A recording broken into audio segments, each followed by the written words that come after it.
Hi hello నమస్తే welcome to BVR TV official మిత్రులారా, నేను మీ బీవీఆర్ రావుని. ఇటీవల మహారాష్ట్రలో వణికిస్తున్న గులియన్ బారే సిండ్రోమ్ అంటే జీబీఎస్ నెమ్మదిగా దక్షిణాదికి వ్యాపిస్తోందట. మహారాష్ట్రలో ఈ కేసులు ఎక్కువగా వెలుగు చూస్తుండగా తాజాగా ఆంధ్రప్రదేశ్లోని గుంటూరు జీజీహెచ్లో వెలుగులోకి వచ్చింది.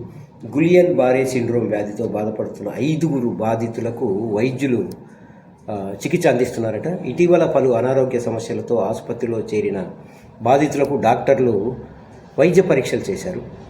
సో ఈ వైద్య పరీక్షల్లో బాధితులకు జీబీఎస్ సోకినట్లు గుర్తించారట. 5 బాధితుల్లో 2 పరిస్థితి విషమంగా ఉంది.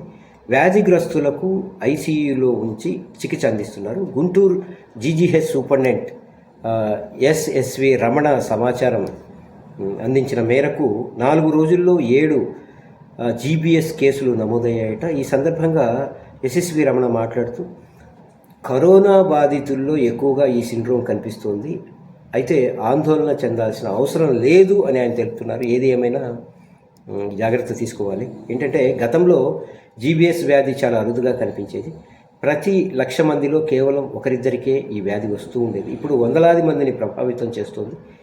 ఇటీవల దీని విస్తృతి పెరిగింది. ఇది ఏ వయస్సులో ఉన్నవారికైనా రావచ్చు. అయితే పూణేలో అనేక మంది కలుషితమైన నీటిని వాడడంతో ఈ వ్యాధి ప్రబలినట్టు తేలిందట.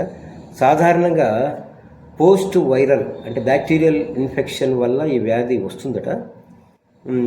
ఇక్కడ నీళ్ళలో నోరో వైరస్ క్యాంపైలో బ్యాక్టీరియా ఉందని, ఆ వైరస్ బ్యాక్టీరియాల ప్రభావంతో వ్యాధి నిరోధక శక్తి బాధితుల నరాలపై ఉన్న మైలిన్ పొరను దెబ్బతీయడంతో ఈ ఆటో ఇమ్యూన్ వ్యాధి వచ్చినట్లు ప్రాథమిక నివేదనలో తేలిందట. ఏది ఏమైనా ఏపీ సర్కార్ హెల్త్ డిపార్ట్మెంట్ కానీ హెల్త్ మినిస్టర్ కొంత జాగ్రత్తలు తీసుకోవాల్సిన అవసరం ఉంది.